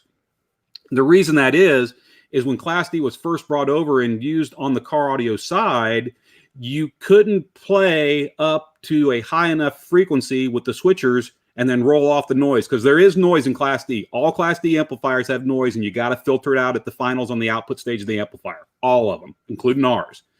So as technology moved forward, the first Class D amplifiers, bass most people consider 140 hertz and down. So if you need to switch at least twice as fast, preferably 4 times as fast as your fundamental frequency before you roll it off. So now you take 20K. If you want to switch that 4 times, that's 80,000 cycles a second. So now you just fast forward in time. We have devices and switchers and controllers, and the companies that make the little parts now make parts that we can take and utilize in amplifier designs that allow us to make a full range Class D amp that, quite frankly, sounds really good. Yeah. So those two kind of tied together. I just wanted to pull those out and talk about them. What the key amp is Class AB? Or is key it amp is Class D. Okay. I see people talking about the Rockford Fosgate amps. I had the Punch Power, the T400/4, and now I have the key in there. And I'm telling you, it sounds just as good, if not better. So I'm just telling you my personal experience that it sounds as good, if not better. The tune sounds better. That was on my bad. That was my back that the tune sounds better with the kicker amp. But amp to amp, they sound equally as good. I'm not just a car audio guy. I mean, I've been in car audio since literally probably 12 years old, but I'm an audio guy. I mean, I've worked with and dealt with Pro Sound. I've dealt with home audio, car audio. I'm a video guy. So if you want to start talking about plasma versus OLED versus LED and all the pros and cons, man, we can sit down and have a bunch of beers over that one. But the thing for me, there's two things that really, besides my experience with our KXA, which is a hands-on experience for Class D, and I'll put them up against anything. I think they sound fantastic. And there are other brands that make some fantastic sounding Class D amps too. I just happen to be real intimate with ours, obviously. But to me, the technology has matured to the point that it's acceptable when you see companies like Kenwood and Onkyo and Denon and Pioneer all moving. Now, they use fancier terms for it. They call it ICE or a lot of other terminology, but they've all moved to Class D platforms in their home receivers. Now, you got to ask yourself, why would a company move to Class D in a home receiver? It's not a problem. There's plenty of power. Well, people forget this, that a typical outlet in a house is only good for 1,500 watts. That's how much power you can suck out of a typical home outlet. So now you've got all these people who now want 7-channel amplifiers built into receiver, 11 channels built into receiver because they're doing Dolby Atmos and things like that. Well, they have to move to a topology. Class AB at best is about 50% efficient. You do Class D, you can get up to 80 to 90% efficiency. So now if I want to pack 4 more channels in a chassis that was already stressed to its max to begin with, I've got to make the amplifier more efficient because I can't pull more than 1,500 watts out of that outlet. So Class D, it's matured to the point that is acceptable because they're putting it in home gear. And if there's any environment that's more designed for critical listening where you can hear the flaws, it's definitely in a home environment. Yeah, well, the other thing about home, this is a great question, by the way, and there's also another one. We'll get to that one. Yeah, we'll get to that one too. That's a really good one. What really drives me crazy is going into somebody's house and they get this big 75-inch TV and they're listening to the speakers on the TV. I'm like, at a minimum, you have to have a nice sound bar or something. That drives me crazy to see. That's kind of my house. I've got a Polk sound bar, but it's not great. Yeah, but at least you have one, and I don't have to listen to the sound like bouncing out of the back of this, TV that's like 2 millimeters thin, and yeah, it's just horrible. So I don't know whether the people are that concerned with home audio and quality, but you're right. I mean, there is a limitation with the outlet and how much you can get, and nowadays what they want to do, 7, 9, 12 channels on some of these receivers, so they pretty much have to go that way. But I've listened to a lot of the Class D chip, even the small ones that they sell. You can get little boards from China that are $15 or something. They're amazing. They sound amazingly good to my horrible hearing. I will say that D plays down his hearing, but his hearing is quite apt, I would say. From my judgments of what he says sounds good, what I think sounds good, he's got an ear on him. I think he's modest. He hears more than he wants to admit. Yeah. I mean, if it sounds bad, then I know, but there's a lot of things that sound good to me. So, and I'm easily impressed by a little chip a Class D chip that can do decent enough power to drive some bookshelf speakers into a decent sized room. Oh, and So we know you have bad judgment just because you have me as a friend. So that's slightly bad judgment. No, that's not true. It's one of the coolest people you ever know. You brought up TV, so I have to say this. I haven't found a TV yet that has any built-in audio that's worth a darn. No, I agree. Well, the old projectors were okay. I was going to say, what about the one? There? There was one of the flat panels that actually came with I think it was a Samsung, because it came with the sound bar and it had all the power and all the guts in it. Yeah. And the panel was just pretty much like just a panel. But then that's scary, because then what happens if the sound bar thing goes out and you lose everything? My home theater is an absolute disaster. I'm ashamed. Like if Joe and Tell ever come over, I would just hang my head and be like, I'm so sorry that I've let you down this horribly. I'm afraid that one day we're going to go down that rat hole of home audio, because I actually got out of car audio in the mid-90s and focused on home theater, because that was at the time when DVDs first started getting popular, and Dolby digital surround sound and all the discrete channels. And before that, even powered subwoofers were hard to come by. So there's a lot of innovation in the 90s in home audio, and that really pulled me away for a while, because I was a real big movie buff, still am, but that's really cool to have your own little theater at your home. And now you only just watch Rad 4K on repeat. Pretty much. Yeah. Rad's good. So where'd you pull this question out of?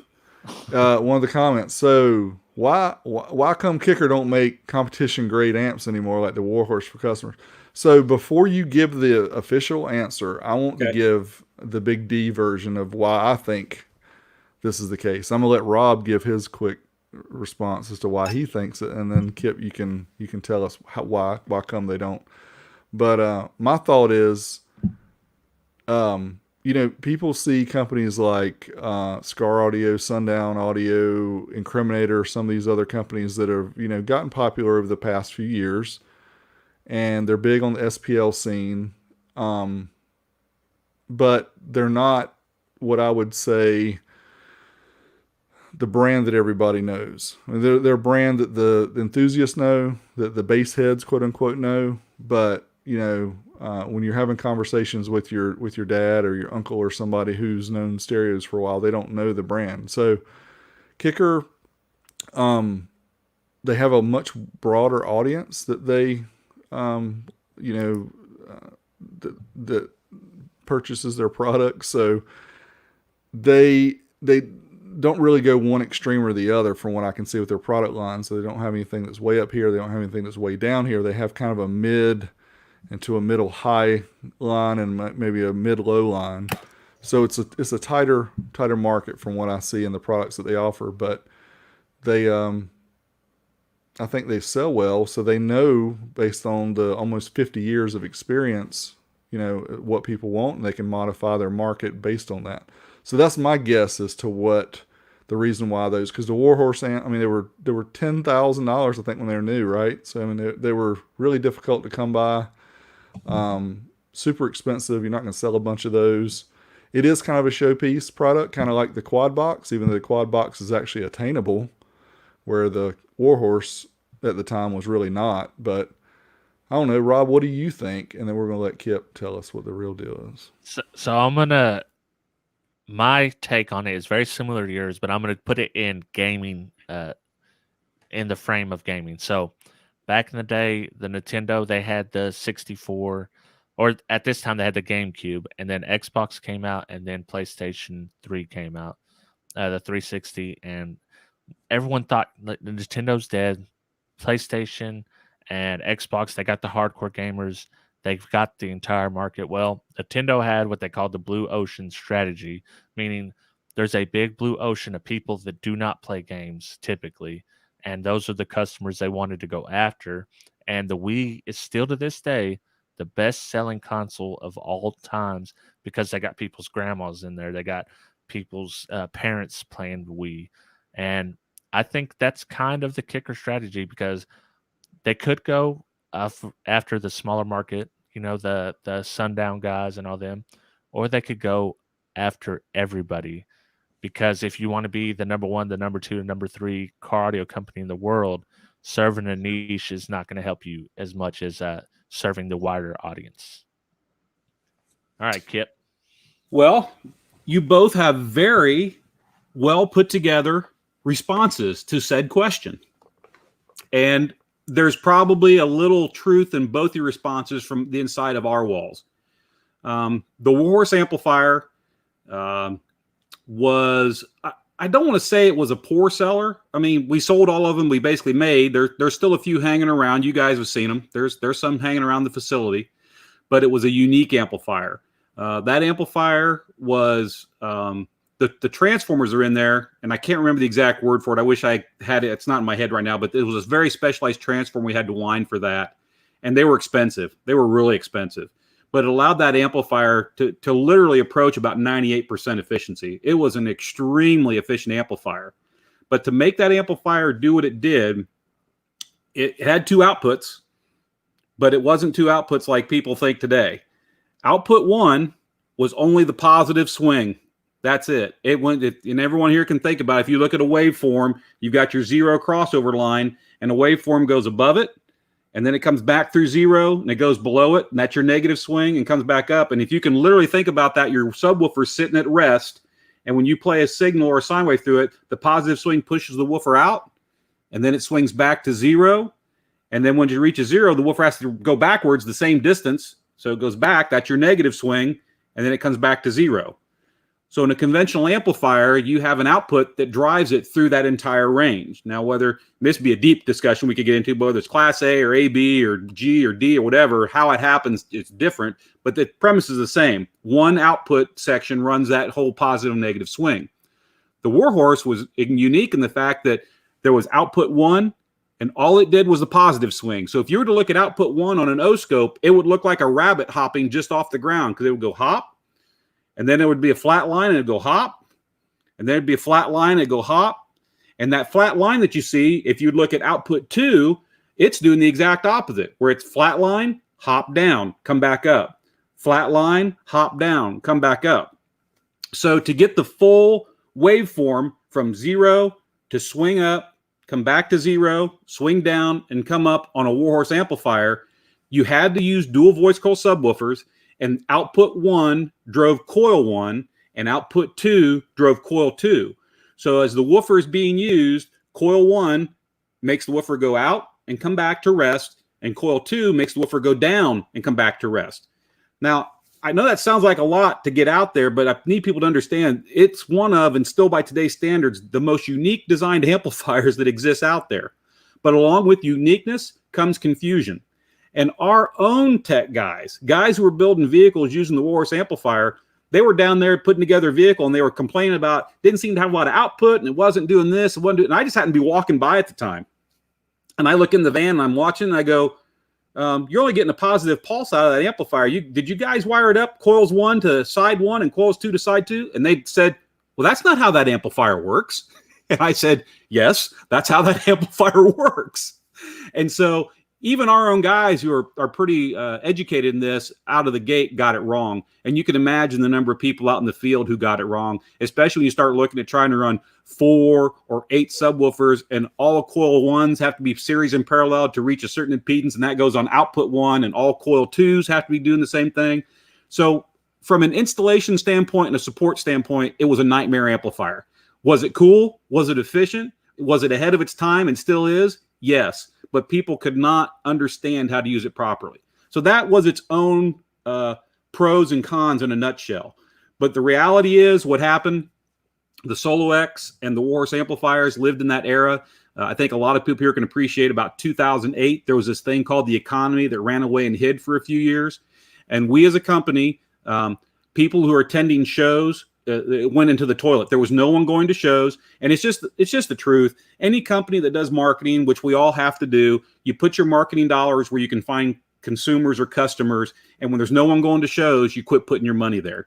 So we really pulled out of going to events. There wasn't any attendance at those events. And obviously, if we're not attending those events, there was no need to make those products because you're not appealing to those customers. However small that group may be, we weren't there. So the reality is we made adjustments to our go-to-market plan with the products we were going to go to market with based on what the economy and based on what the interest level would be. Because at the end of the day, a company is a living, breathing thing, and you got to make smart decisions to keep it living and breathing. 100%. And this is a great question too, Kip. And I know that I know, and Robin, I know the answer, but we see people ask this question because you see this across the market, right? Does Kicker design their components, or do you see what manufacturers have made and incorporate them into your designs? Good question. As you two have seen, which is good because you can call me out here if I'm smoking anything I shouldn't be. Our designs are all done in-house. And probably the best way I can say this is I had a PowerPoint presentation I used last year at a couple different events I attended, and I'll use two extreme examples because I got no problem with this. At our best, we design everything 100% in-house. It's our design. We do the Gerber files. We send it off to get quotes on getting it built because I know everyone has their opinion about it, but the fact matter is getting things designed and built all in the United States of America doesn't exist today. We just can't. So we are a global sourcing company. We have to go global to source what we do. But there are designs. We own them. Anything that needs a tool, we pay for it and build it to our specs and standards. It is a 100% Kicker product. And it also ties in, and I'm actually going to reach out to him because I want to talk to him offline. But Phillips asked some questions about schematics for our amplifiers. And quite frankly, we are very, very, very tight-lipped and hold those cards close to our chest because those are our designs. It's not, I mean, you guys know how many off-the-shelf designs Big D you open up all the time. It's the same board over and over and over with just someone else's name silk screened on, or they put a different color on the circuit board. That's not Kicker. Those are our designs, and we try to do everything we can to protect that IP. That intellectual property belongs to us. Now, we will repair any amplifier in-house. Doesn't matter how old it is. You send it in. The only reason we couldn't fix it is if the board's destroyed and there's no more boards left around. But we're very tight to the chest about that. And it can tend to alienate some people, especially if they're trying to fix their own amplifiers. But I want to talk to him offline about that because there may be something I can use to help him out. But D almost died again. Is he there? Oh, no, I can't hear you. No, I did. I died. Right. But I came back. I just sent you a message. I think I lost. I got at our best, we design it all. Now, I'm going to tell you when we're at our worst. Okay, not this year's models, but last year's model. We did a KMC2 marine radio, and if you look at that marine radio, it's a round face. It's got the chrome trim ring around it. It's got the grayscale display in it. And if you look at one from Memphis, if you look at one from JBL, if you look at one from a host of other people, they all look the same. They may change the volume button. They may change from a knob to push buttons back and forth. But you look at one and you feel like you've looked at them all. Truth of the matter is, it takes a lot of money to vertically integrate and design and build your own radios. So the KMC2, it's called an open tool. So what we did is we brought that radio in-house, and our engineers looked at it and went through it from tip to stern. And they had, I think it was 3 pages of problems that they found in this radio that's being sold underneath other various brand names. And what we did is we took that and we modified and fixed and adjusted everything that we didn't like on that circuit board, like a remote turnout lead that wouldn't pass enough remote turn on to turn on an amplifier because it was less than 1/10 of a milliamp. So we made it a full 1 amp output. Distortion and clipping on the output of the speaker leads was horrible because the amplifier was it was improperly designed, being overdriven basically. But there were 3 pages of things that our engineers found out about that radio. So we took an open tool product, we ran it through our in-house process, and basically what we call bringing it up to Kicker standards. We have a standard, certain THD, certain power, this, that, and the other that we expect a product to have our name on it. Then we will bring that product to market. If you look at it, does it look like one you might have seen from Memphis or one you might have seen from JBL? Yeah, it looks like it because it's an open tool. But you could take that radio and put up against any of those and do measurements on it or spec checks. It's not the same radio because we've gone through it and brought it up to our standards. So at our worst, that's what we do. And honestly, in most cases, I'm really talking about radios because that's something that we wanted to get into and we just weren't into that game. So we had to kind of learn. We have radios out now that have more of our design and engineers in it than they ever have. They're basically our designs, but that's the new ones that we just released for this year. So if that gives you the two ends of the spectrum about where we live and where we work as a company, that's the best way I can describe it and be totally honest. Yeah, sounds good. Oh, hold on, Rob. Anthony. Rob, I don't hear you. You muted? Yeah, you're... Yeah. There we go. Anthony. Yeah. Wow, $50, man. He's got a question. You got a question? Okay. Yeah, I'll share it too. Go ahead. All right. You're the man to talk to about this too, because you deal in this. Although I have a little. Maxwell caps, I've got 20 of them linked together, 2.7 at 300 farads. What do I got for amperage? The 2.7s you do series. You do 5 of them in series. Yeah, 5S. Multiply 2.7 by 5. That gives you your voltage. So if you've got 20 of them, then you do 5 in series, and then you do... well, yeah, I think he's asking like how much is amperage he can be able to pull off that. Well, how much are you going to use to charge it with? I mean, because those are each 3,000, or are those 3,000 farad caps? Yes. So when you series them, that's if you do 5, you divide that by 5. That gives you 600 farads, and he has 4 banks, so he has 2,400 farads. I don't know. Maybe I'm sure you could probably get at least 300-400 amps out of that. 3 or 4. But again, it depends on what you're charging, what you're putting in, because those things they'll deplete like immediately. Yeah, that's the whole point of them. Right, extremely fast. So you have to make sure and you have to be careful with them sometime. And what a lot of people are doing now is they're running them with the lithium batteries as well, because the lithium helps.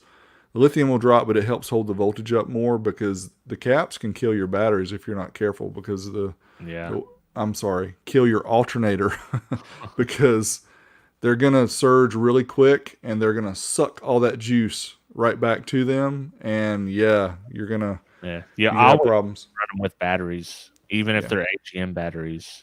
Yeah, you definitely want to have something to stabilize that. But if you do run those in your system, it's best to run those right before your amp. So the caps need to be the last chain before you get to your amp. But yeah, wow, that's a cool little setup. But so is the excess power Titan 8 battery that we're gonna see pretty soon. But wow, we're going on here and we could go on forever. And you guys have a lot of great questions. I think what we're gonna do, since we gotta stick around, we gotta talk to Kip after the fact. And for those who didn't see it, I did post the link to the NPR article where you can go test and see how well you hear audio quality. I posted that, so you should be able to see it on YouTube and Facebook, and you can click on the link and go see and be honest. Don't cheat. Go through it and see if you can really tell the difference and select which one is the best sounding file. And I promise you that it's going to take some thought, even if you have good headphones when you listen to that, unless you just have golden ears. If you have golden ears, like, oh, big deal, I don't know why you can't tell the wave file. Those other ones are just so harsh. They're drinking their tea like this. I don't know. Would you pass the Gray Poupon? You know what? I'm going to admit this because I need to be made fun of anyway. I've taken several of those tests that are out there to let you go between those. And I hate to admit, but 100% of the time I pick the WAV file, and it is the WAV file. Oh, wow. Man, so you're golden ears. Well, I won't say I'm golden, but here's the thing. If you can't, and this is the thing, is if you're not a critical listener, if you're just putting on some music and you're drinking some brews with your buds and you're out on the porch, I don't know that you're going to notice a difference.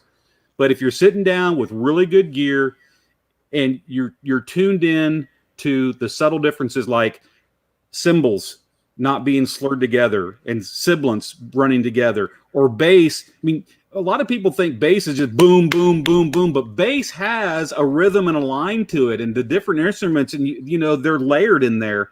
And if you're just casual listening, you're probably going to notice it. But if you sit there and listen, and you listen to the wave file, and go, I'm just going to listen to the bass line, and you listen to the wave file bass line, and then you go listen to the MP3, you start noticing it's one notey bass. It's all kind of being blurred together. And then if you stop and go back and go, I'm just going to focus on the cymbals. I'm going to listen to the cymbals. and you listen to how crystalline they are on a wave or full uncompressed file, and then go back to an MP3, you can tell. It is there. It just depends. Is it important to you? If it's not important to you, I guess it doesn't matter. But if it is important to you, you'll find the differences and you'll hear them. And I'm blessed to be at the age I am, and I can still hear those subtleties. I don't think it's my brain playing tricks on me because I've done blind ABX and it's there. I can hear it. I think the squirrel syndrome, where me and Dee are afflicted with squirrel syndrome. And yeah, you know what squirrel syndrome is, right, Kip? Everybody that's listening, if you don't know what the squirrel syndrome is, that's why I go out and start working, like trying to do stuff in my garage for making a video, and I get pulled aside because I think of something else I need to do. And yeah, squirrel. So I have that extremely bad. So get in touch with the inner T-Face. Squirrel syndrome. Yeah. Oh, that's funny. I like it. Thanks, RV. Eric Dudley asked a question, if he's still in here, and the answer to that is yes. Kicker was the first one to start stitching subwoofers to surround, the cone to the surround. And the reason is back in the day, the adhesives actually wouldn't keep the surround to the cone bonded well enough. So it was actually a solution to make up for the mechanical inability of the glue to keep it together. And the funny thing is, fast forward, it's probably, I'll say it was 6 years ago, maybe it's somewhere between 6 and 8 years ago. We actually had a conversation in an R&D meeting where we all admitted that adhesives had got to the point where we could probably do away with the stitching and, of course, save money. Because if you don't do that process, it saves some money. So we did that with a line of subwoofers for 1 year and went back because everyone lost their minds because we didn't have stitching. So, yes, we were the ones that started it, and we'll be the ones that probably end up dying with it. All right, man. With that, we're gonna sign. We'll have to figure out how the three of us are gonna get back together. I think we can stick around after we end the broadcast. Let's just stay. Yeah, here. We can. Yeah, so y'all don't have to give more questions because he loves answering questions. You're gonna find out soon enough what we talk about tonight, but you have to stick around for next week to find out. Thanks, everybody. Appreciate your time. Appreciate it, Kip. We'll see everybody soon. Peace.